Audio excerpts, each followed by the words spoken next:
நம்முடைய உடம்பு என்பது செல்களினுடைய உற்பத்தி மையம். நேயர்களுக்கு நான் சொல்ல விரும்புறது என்னன்னா, ஒரு செல் மூலமா ஒவ்வொரு நாளும் கோடிக்கணக்கான செல்கள் அப்படிங்கிறது தொடர்ந்து உருவாகுது. ஒரு சில செல்கள் நம்ம உடம்புல கோளாறாயிடுது. கடவுள் இதன வெளியேற்றுவதற்கும் ஒரு அமைப்ப உருவாக்கியிருக்கிறாரு உடல்லயே. நம்முடைய உடம்புல ரத்தம் அப்படிங்கிறது இருக்கு. நான் ஏற்கனவே சொல்லியிருக்கேன். WBC மற்றும் RBCயினுடைய அடிப்படையில இந்த ரத்தம் அப்படிங்கிறது இருக்கு. நம்ம உடம்புல இந்த ஒயிட் செல்ஸ் இருக்குல்ல, இத நாம நோயிலிருந்து எதிர்க்கக்கூடிய செல்கள் அப்படின்னு சொல்றோம். இந்த ஒயிட் செல்ஸ்ல ஒரு வகையான மோனோசைட்ஸ் இருக்கு. இத மோனோசைட்ஸ்னு நாம சொல்றோம். இத அடையாளம் காண்றது, இது இந்த டாட்டர் செல்ஸ் அப்படிங்கிறது இது இயற்கையானது இல்ல, நார்மல் இல்ல, அப்நார்மல்னு கண்டுபிடிக்கும். இது நார்மலா இருந்துச்சுன்னா ஒயிட் செல்ஸ் இதுக்கு ரியாக்ட் பண்ணாது. தப்பான செல்லுல இது ரியாக்ட் பண்ணும். இத அடையாளம் கண்டு இதுல போய் அட்டாக் பண்ணி இத சாப்பிடும். பொதுவாக கேன்சர் செல்ஸ் நம்ம உடம்புல உருவாகுது. ஆனா அத பரவுறதுக்கு நம்முடைய உடல் அனுமதிக்காது. ஒயிட் செல்ஸ் அதனை அழித்திடும். எனக்கு ஒரு சில நேரங்கள்ல என்ன தோணும்னா, நம்முடைய முழு உடம்புலயும் இது முழுமையாக இந்த நோய் எதிர்ப்பு அதன் அடிப்படையில தான் இயங்குது. இந்த டென்ட்ரைட்டிக் செல் உருவாகிறதுக்கான விதி என்னன்னா, மோனோசைட்ஸ் இத கண்டறியுது, அதனை இது அழிச்சிடுது. அதை அழிச்சதுக்கு பிறகு அதனுடைய புரோட்டீனை தன்னுடைய சர்ஃபேஸில் எக்ஸ்பிரஸ் பண்ணுது. இது இப்போ டென்ட்ரைட்டிக் செல் அப்படின்னு சொல்லப்படுது. இந்த டென்ட்ரைட்டிக் செல்லினுடைய அந்த சக்தி என்னன்னா, 1 மணி நேரத்தில் 5000 T செல்ஸை இது உருவாக்கும்.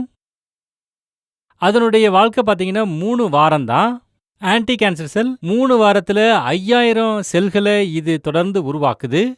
இந்த ஆன்டி கேன்சர் செல் எங்கே வேணாலும் இது மியூட்டேஷன் ஆகலாம். அதை தேடி இது அழிக்கும். இதனால நம்முடைய உடம்பு தொடர்ச்சியா ஆரோக்கியமா இருக்கும். ஒவ்வொரு நாளும் கேன்சர் செல் உருவாக்கப்படுது, அப்புறம் அழிக்கப்படுது. இந்த ஒரு சமநிலை அப்படிங்கிறது, இந்த டிஸ்டர்பன்ஸ், இந்த செல்லை கண்டறிய முடியல, இந்த செல்லை அழிக்க முடியல அப்படிங்கிறது, இதுதான் கேன்சரை உருவாக்குது. கேன்சர்ல முக்கியமான ட்ரீட்மெண்ட் என்னவா இருக்கு? கீமோதெரபி, சர்ஜரி மற்றும் ரேடியேஷன். இந்த கீமோதெரப்பியினுடைய இந்த சிகிச்சை அப்படிங்கிறது கேன்சர் செல்களை இது அழிக்குது. ரொம்ப வேகமாக அதிகரித்து வரக்கூடிய இந்த செல்களை இது அழிக்குது. சர்ஜரி, அதை நம்ம அறுத்து எடுக்கிறோம். ரேடியேஷனில் என்ன பண்ணுறோன்னா, அதை அந்த கேன்சர் செல்களை நாம் எரிக்கிறோம். ஆனால் முக்கியமான விஷயத்தை என்ன புரிஞ்சுக்கணும் அப்படின்னா, கேன்சர் அப்படிங்கிறது அழிக்கப்படும். நிரந்தரமாக இது அழிக்கப்படுமா அழிக்கப்படாதா அப்படிங்கிறது நமக்கு தெரியாது. இப்போ நான் சொன்ன இந்த செயல்பாடுகள் அப்படிங்கிறது இங்கே நடைபெறுது. இந்த கேன்சர் செல்களை கண்டறியக்கூடிய செயல்பாடு நடைபெறலைன்னா கேன்சர் மீண்டும் வரும். நேர்கள் இதை பற்றி தெரிஞ்சுக்கிறது ரொம்பவே அவசியமானது. கேன்சர் சிகிச்சையில் இந்த நிவாரணம் கிடைக்குது. அது நிரந்தரமானதா அல்லது தற்காலிகமானதா? இதை இம்யூன் சிஸ்டம் தான் இதை முடிவெடுக்குது. இம்யூன் சிஸ்டத்தில் ஒரு சக்தி இருக்கு. இந்த செல்கள் பரவினா இதனுடைய புரோட்டீன்ஸ் அப்படிங்கிறதும் பரவும். கீமோதெரப்பி, ரேடியேஷன் மற்றும் சர்ஜரி மூலமா இது அதிகமாக பரவினா, கேன்சர் செல் உடைந்து போனா, அது வெளியே வந்தா இம்யூன் சிஸ்டத்துக்கு ஒரு செகண்ட் சான்ஸ் அப்படிங்கிறது கிடைக்குது. செகண்ட் சான்ஸ் நமக்கு கிடைச்சிருக்கு. தன்னைத்தானே அது ரிவைவ் பண்ணுறதுக்கு. ரிவைவ் செஞ்சுட்டா அப்போ நோயாளி குணமடைந்துடுவார், நிரந்தரமாக குணமடைவார்.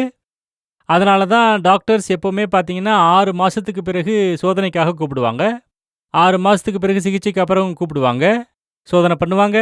கேன்சர் செல் மீண்டும் வந்திருக்கா வரலையா அப்படின்னு அவங்க சோதனை பண்ணுவாங்க. ஏதாவது ஆயிருக்கான்னு பார்ப்பாங்க. ஏதாவது ஆயிருக்கும். இந்த இம்யூன் தெரப்பியினுடையது நாங்கள் என்ன செஞ்சுருக்கோன்னு ஏற்கனவே நான் உங்களுக்கு சொல்லியிருக்கேன். இருந்தாலும் ஒரு முறை உங்களுக்கு மறுபடியும் சொல்கிறேன். உடம்புல இருந்து மோனோசைட்ஸை நாம் வெளியில் எடுக்கிறோம். நம்மளுடைய லேபரட்டரியில் அதை கல்ச்சர் செய்கிறோம். அதை டென்ட்ரைட்டிஸ் செல்லாக நம்ம மாற்றுறோம். அந்த கேன்சருக்கு எந்த புரோட்டீன்லேருந்து நோயாளிக்கு கேன்சர் இருந்ததோ அதில் இந்த செயல்பாடுகளை நம்ம லேபில் செய்து நோயாளிகளுக்கு இந்த செல்களை மீண்டும் கொடுக்குறோம். இது ஒரு வகையில் பார்த்தீங்கன்னா, நாங்கள் அவங்களுடைய இம்யூனாலஜியை ஆர்டிஃபிஷியலாக நாங்கள் ரிவைவ் பண்ணுறோம். ஆர்டிஃபிஷியல் ரிவிஷன் கொடுக்குறோம். 6 மாதத்துக்கு பிறகு கேன்சர் வந்திருக்கா வரலையா அப்படிங்கிறது எங்களுக்கு தெரியாது. ஆகவே 6 மாதம் காத்திருக்க மாட்டோம். நாங்கள் சிகிச்சையை முடிச்சுக்கிட்டோம். நாங்கள் இந்த சிகிச்சைக்கு நாங்கள் காம்ப்ளிமெண்ட்டும் செய்கிறோம். கீமோதெரப்பியும் செய்கிறோம், அதோடு சேர்த்து இந்த காம்ப்ளிமெண்ட்டையும் நாங்கள் செய்கிறோம். காம்ப்ளிமெண்ட் அப்படின்னா என்னென்னா, நாங்கள் கீமோவையும் கொடுத்துருக்குறோம், இடையிடையே இம்யூன் சிஸ்டத்தை ரிவைவும் செய்கிறோம். அப்படி நாங்கள் செய்யும்போது நோயாளிகள் 99% குணமடைகிறாங்க. கீமோதெரபி தன்னுடைய வேலையை செய்யும், இம்யூன் தெரப்பி தன்னுடைய வேலையை செய்யும்.